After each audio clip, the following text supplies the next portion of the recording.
Time period ఎంతవరకు మనం neglect చేయొచ్చు, అసలు నెగ్లెక్ట్ చేయకూడదు, బట్ ఎంతవరకు మనం నెట్టుకుంటూ రావచ్చు? సో ఇర్రెగ్యులర్ పీరియడ్స్ ఎప్పుడైనా వన్స్ ఇన్ అ టైం, ఎప్పుడైనా ఒక 10 days అలా స్కిప్ అవుతే నాట్ అ ప్రాబ్లం అండి. ఓకే. ఎప్పుడు రెగ్యులర్ గా వచ్చి, కానీ ఎప్పుడు కూడా 2.5 months కి 3 months కి వస్తుంది, వచ్చినప్పుడు కూడా హెవీ బ్లీడింగ్ అవుతుంది, లేదంటే జస్ట్ 1 or 2 days అవుతుంది బ్లీడింగ్, పెయిన్ ఎక్కువ ఉంటుంది, ఇలాంటప్పుడు మనం ఇమీడియట్ గా కన్సల్ట్ అవ్వాలండి గైనకాలజిస్ట్. అంటే కొంతమందికి రెగ్యులర్ పీరియడ్స్ వస్తూ ఉంటాయి, బట్ ఎక్కడో ఫంక్షన్ ఉందనో పెళ్లి ఉందనో ఒక టాబ్లెట్ వేసుకుని ఆ సైకిల్ ని స్టాప్ చేసి కొంచెం పోస్ట్ పోన్ చేస్తూ ఉంటారు.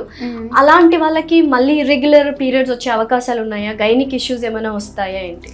సో ఎప్పుడైనా ఒకసారి అలా వేయడం వల్ల దానివల్ల ఒక సైకిల్ డిస్టర్బ్ అవ్వచ్చండి, దానివల్ల ఇర్రెగ్యులర్ పీరియడ్స్ ఏమీ రావు. కానీ ఫ్రీక్వెంట్ గా ఇలా టాబ్లెట్స్ వాడుతూ ఉన్నారంటే ఖచ్చితంగా ఆ హార్మోనల్ సైకిల్ అనేది డిస్టర్బ్ అవుతుంది. సో అది మాత్రం అలవాటు చేసుకోకూడదు. ఎప్పుడైనా ఒకసారి ఎమర్జెన్సీలో ఇట్స్ ఓకే, కానీ ఎప్పుడు రొటీన్ గా ఇలాగ అలవాటు పడిపోతారు కొంతమంది, ప్రతి ఫంక్షన్ కి వేసేసుకోవడం, 2-3 months కి ఒకసారి వాళ్ళ కన్వీనియన్స్ కోసం, అది మాత్రం అవాయిడ్ చేయాలి. సో సైకిల్ ని డిస్టర్బ్ చేస్తే ఎటువంటి చేంజెస్ బాడీలో వస్తాయి? సో సైకిల్ మనం రెగ్యులర్ గా ఉన్న మన న్యాచురల్ హార్మోనల్ సైకిల్ ని డిస్టర్బ్ చేయడం వల్ల ఏమంటే మనకి పీరియడ్స్ అనేవి రెగ్యులర్ గా రాకుండా ఎక్కువ ఫ్లో రావడం, లేదంటే మరీ స్కాంటీ అయిపోవడము, ఇవన్నీ అవుతుంది. దీంతో పాటు మనకి ఈ లైఫ్ స్టైల్ అనేది మాడిఫై చేయకపోతే ఎక్కువ వెయిట్ గెయిన్ అలా అయ్యే కొద్దీ ఏమవుతుందంటే ఫ్యూచర్ లో కూడా దీనివల్ల ప్రాబ్లమ్స్ వస్తుంది.